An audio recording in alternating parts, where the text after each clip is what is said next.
many Insight partners and members of AMSRIS and companies that are involved here in Australia have tools now that can actually help you listen.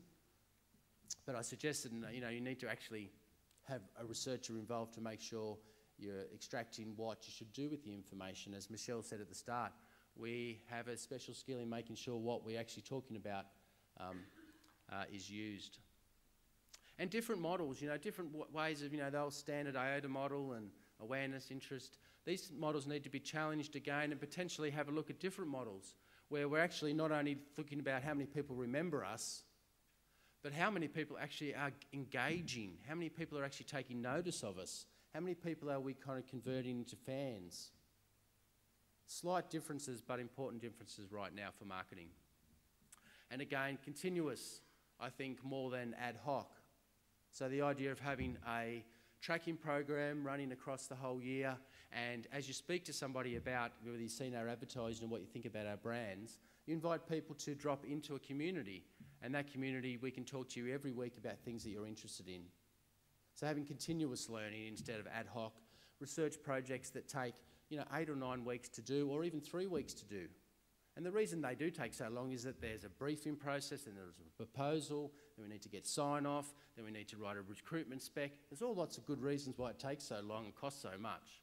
If we can actually both together as marketing and marketers and advertising and researchers get in and change some of that, we can actually deliver a lot more research for less money, in my view. I guess a good example of this was with V Australia, an example of how to have research on tap, I guess. It was, I think it was in April, V Australia rang their account manager and said, we've just launched a new ad. It's the first time we've used Richard Branson in Australia. It's been going for 1 day. We've had a lot of phone calls. We're very worried that the ad was inappropriate. I don't know whether, has anyone seen the ad? So the ad was fine, and they were worried that in the end, Richard Branson, his finishing line was, the girl said, this is great, and Richard Branson said, just wait till we get it up. And they thought that that's maybe inappropriate and hurting their brand. So Thursday night, panicking marketing director, the research company said, just give us the weekend and we'll tell you whether you should pull the ad. Went to the community, showed the V Australia ad, showed a Qantas ad, and then within Tuesday provided a 2-pager to V Australia to say, don't pull the ad. This is what this is the kind of qualitative understanding of what's happening. Here's a few numbers around that. It's not significantly, but it gives you a strong sense that overall there's a few narcs that are going to complain about this, but overall this is actually doing a great job for your brand. And more, here is how you're differentiating against Qantas advertising right now. So that's all done, Thursday to Tuesday at pretty low cost. And it's a different model. And again, I'm not here today to challenge traditional research. I'm not here today to argue about sample size or anything like that. I'm here today to talk about just a different way of trying to do market and social research. Hyundai, I used the example before. You can now talk directly to the head of Hyundai in the US if you're really pissed off about something, or if you're really a big brand fan. The research part of Hyundai has provided a funnel for you to be able to talk directly to these people and to find out exactly what they want to do. And if you want to really hear about listening as marketing, you may already kind of read Chris Brogan. I think he's a great speaker. What I think about and what I want to say often is shaped from what he's talking about around the world, and I think that he is the new rock star of marketing. So in conclusion, I started talking about Vanilla Ice, and I guess I'll finish with him to give you the 7 secrets of Vanilla Ice marketing. And of course, he told us to stop, collaborate and listen, and based on that very clear thoughts, I can suggest that right now in marketing and in market research that you need to make your own game as the greatest, oldest, lamest, whatever you want to call him, white rapper of all time did. And make sure what you do is standing out, so that, there's lots and lots of examples you've all heard, Circus, the LA, I can't even say it, but they said, we want to change it. We don't think it's about caged animals anymore. We don't think it's about the performance. It's all about a different market, and they completely reinvented themselves into one of the most successful, entertainment brands and engaging things in the world. Fantastic. By simply making sure they didn't play by everyone else's rules. And that's not a new thing, but that's very important right now. Whenever you go out, make sure you build your posse. Go friends. make friends, try and influence people, create groups of people that want to talk about you, and create networks and listen to those networks and see what they're thinking about it, see what they're talking about. Make sure that you're creating these kind of different people to talk and think about your brand. And the thing is that many of these posses and many of these groups that will actually not want to talk about how great you are.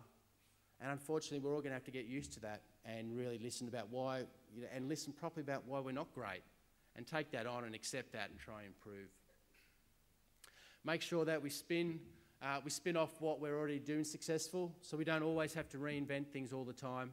I think Vanilla Ice tried to spin himself off a number of times into new success, but really kind of have a good look as marketers and as researchers about what is working and try and build on that in a very incremental way.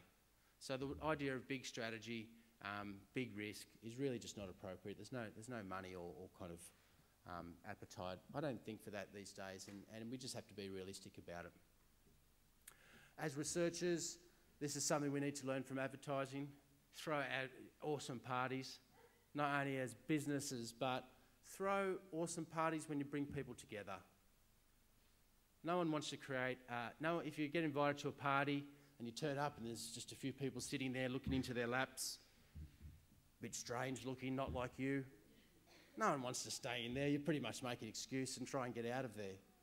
So when we invite people in to communities, to groups, to sessions, to anything that engage that we want to get to invite them to, make sure we give them a great time or something that actually going to get their interest up.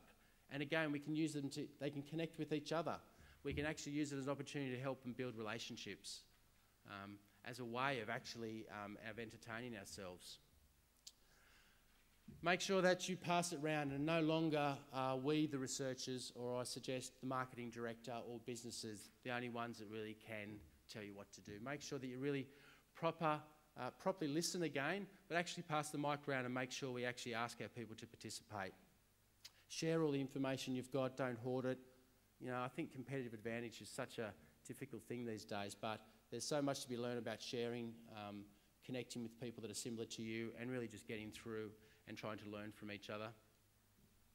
Make sure that, this is not a new one, but make sure you go on great road trips. Vanilla Ice no doubt has in his life.